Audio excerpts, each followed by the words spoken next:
आज हम modern era की बात करते हैं, नाना प्रकार की बीमारियां हमारे सामने हैं। इसी में एक स्वाइन फ्लू नाम की जो एक हमारे सामने अभी एक वर्तमान में जो एक टॉपिक जो ऊपर के आता है, तो ये स्वाइन फ्लू क्या है और कैसे है और इसको कैसे एक डाइवर्जन किया जा सकता है, या इसके बारे में कोई अभी दवाई वगैरह हमारे पास प्रॉपर आ चुकी है, तो जरा इसके बारे में प्रकाश डालें।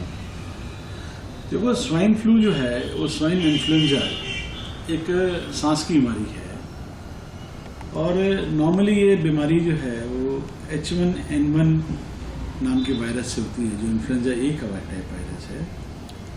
और वो वायरस जो है नॉर्मली सुअर में पाया जाता है। लेकिन 2009 में पहली बार स्वाइन फ्लू का जो स्ट्रेन था ये H1N1 का, मैक्सिको के अंदर पहले शुरू हुई बीमारी, लेकिन उसके बाद में फिर ये पूरे विश्व में फैल गई। ये वाला स्ट्रेन पकड़ा गया जिसने जो है आदमियों के अंदर, ह्यूमन बींग्स के अंदर ये बीमारी को बहुत तेज फैलाया और इसकी इंटेंसिटी जो थी बीमारी की वो भी बहुत ज़्यादा थी इन आदमियों के अंदर, क्योंकि ये स्वाइन फ्लू का अलग स्ट्रेन था, नॉर्मल फ्लू से जब बहुत ज़्यादा स्ट्रॉन्ग होती थी। जो एक नॉर्मल व्यक्ति की जो एक रेजिस्टेंस जो पावर होती है उसको ज़्यादा डिस्टर्ब कर देता है ये? नहीं, जिन लोगों में रेसिस्टेंस कम होता है उसके अंदर ये बीमारी ज़्यादा होती है, जैसे कि छोटे बच्चे, प्रेग्नेंट औरतें या एल्डरली लोग, इनके अंदर बीमारी ये ज़्यादा होती है। लेकिन नॉर्मल एडल्ट में भी बीमारी होती है। तो ये जो बीमारी है ये इन्फ्लुएंजा ए का वायरस है, जिसे H1N1 कहते हैं, उससे होती है। और जो सिम्टम होते हैं बीमारी के, नॉर्मली खांसी, जुकाम, नाक बहना, थकान और सर में दर्द और सीवियर फटीग, ये इसके सिम्टम होते हैं। और कुछ लोगों को बहुत ज़्यादा बॉडी एक्स और सर्दी, बहुत तेज सर्दी, उल्टी, वॉमिटिंग, डायरिया, ये भी आता है। ये सिम्टम जो हैं नॉर्मली 1 हफ्ते तक रहते हैं और 1 हफ्ते बाद जो बीमारी अपने आप ही ठीक हो जाती है। और अगर आदमी को सीवियर इन्फेक्शन ना हो तो वो ठीक हो जाता है। इस बीमारी के लिए हमने जो है 3 तरह के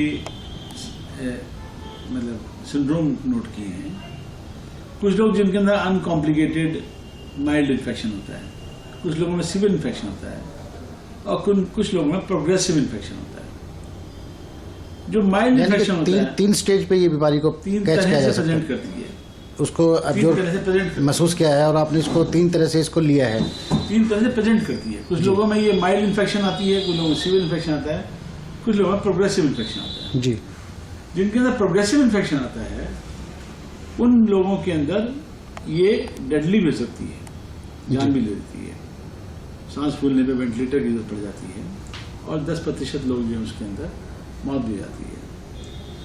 इसको कंफर्म करने के लिए सिम्टम के साथ में अगर ब्लड टेस्ट, उनका PCR टेस्ट होता है, उसके अंदर हमारा H1N1 पॉजिटिव आता है तो बीमारी का कंफर्मेशन आता है।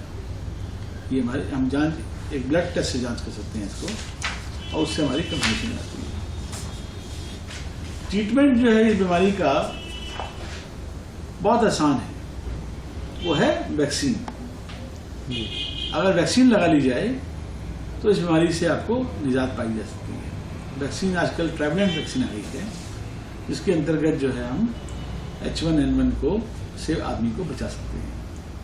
ये रिकमेंडेड है कि जितने बच्चे हैं, हाँ सर, बच्चों को, बूढ़ों को, प्रेग्नेंट वुमेन को, पेशेंट जिनको डायबिटीज़ है या हार्ट की बीमारी है, स्मोकर्स हैं या वो मरीज जिनको इम्यूनो कम्प्रोमाइज्ड हैं, जैसे कि किसी को कैंसर हो चुका है, ऐसे मरीज जो हैं, इन मरीजों को वैक्सीन लेना बहुत ज़रूरी है। क्या ये बीमारी इन पे ज़्यादा इफेक्टिवली प्रभाव डालती है और इनको ज़्यादा जल्दी ग्रिप में अपने ये लोग जो हैं, इन लोगों के अंदर प्रोग्रेसिव बीमारी होने का ज़्यादा चांसेस है। ज़्यादा चांसेस। सर, बात की जाए खान पान का, अगर इस बीमारी से कुछ खान पान का नहीं, बिहेवियर का इशू है, बिहेवियर का, क्योंकि ज़्यादातर बीमारी जो है वो नाक की खांसी से या हाथों से जाती है।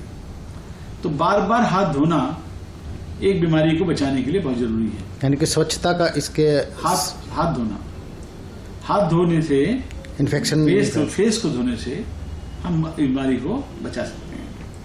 तो हाथ का धोना, फेस का धोना, वैक्सीन और चेहरे पे मास्क लगाना, और खास तौर पे इस पर्टिकुलर ग्रुप ऑफ लोगों में जिनमें जो जिन लोगों की बीमारी जो है ज़्यादा सीवियर हो सकती है, वो जरूरी है। सर, जो डस्ट के माहौल में काम करते हैं, खदान में काम करते हैं, क्या उन लोगों में भी इसको जल्दी मतलब लंग खराब होंगे जिनके, हाँ, उनको ये हो जाएगा। सर एक बात ये बताइए कि जो प्रेग्नेंट जो वुमेन हैं उनको किस तरह की खास एहतियात बरतनी चाहिए? वैक्सीन लगेगा, वैक्सीन जरूरी है। और जो हार्ट मरीज हैं उनको जैसे, वैक्सीन लगनी जरूरी है।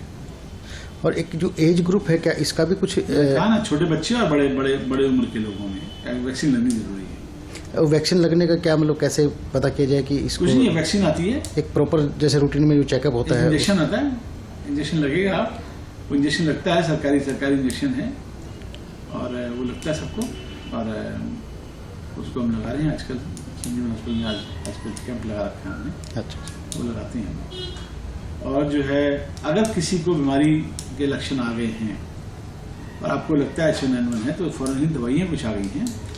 एक में टेमीफ्लू नाम की दवाई है, एक रिलेंजा नाम की दवाई है। ये दोनों दवाइयाँ हमें फौरन शुरू कर देनी चाहिए, ऑसिटलामिब और जिमामाविर।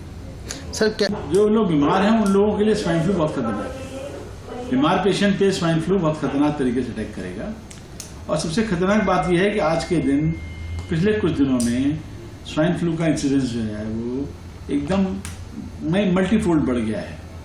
हर रोज डबल या ट्रिपल आ रहा है, और सरकार की तरफ से कोई एक्शन नजर नहीं आ रहा। इलेक्शन के चौरान वजह से सारा का सारा स्टाफ और सरकारी तंत्र जो है वो पंगु हुआ पड़ा है। नहीं, कुछ दिन पहले एक एयरपोर्ट पे एक इसका सिस्टम फिट किया गया था। अच्छा, इतना ज्यादा आ गया है ये। अगर मान लीजिए अगले 8-10 दिन जब तक इलेक्शन चल रहे हैं, सरकार ने इसकी तरफ ध्यान नहीं दिया, तो ये आउटब्रेक जो हुआ है ये कहीं एपिडेमिक न बन जाए। इसके लिए कोई बेड फिक्स किए गए हैं अभी किसी आपको? कुछ नहीं।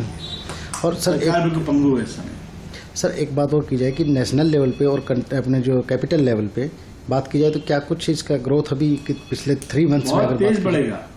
फ्लू का जो इम्पैक्ट आता है, आउटब्रेक को अगर फौरन कंट्रोल ना किया जाए तो एपिडेमिक बन जाता है। अभी लास्ट अगर 3 मंथ्स का बात किया जाए तो क्या ग्रो हुई है? 26 तारीख को तो 24-25 को शुरू हुआ था, ऑलरेडी 300-400 लोग आ चुके हैं। अगर इसको कंट्रोल नहीं किया तो ये खतरनाक बीमारी जो है वो लाखों लोगों को इन्फेक्ट कर सकती है। सर मौसम का भी कुछ प्रभाव पड़ता है इस पर? इसी मौसम में, सर्दी के मौसम में ये फ्लू का एपिडेमिक आता है। तो बदलते मौसम के? नहीं, बदलता नहीं, ठंड के मौसम में आता है। और जो है जब गर्मी आएगी वो तो बहुत देर आएगी, जब तक तो ये आधे हिंदुस्तान को इम्पैक्ट कर सकता है। इतना तेजी से फैलता है? तो ये खतरनाक बीमारी है, इस बारे में सरकार को फौरन ध्यान रखना चाहिए।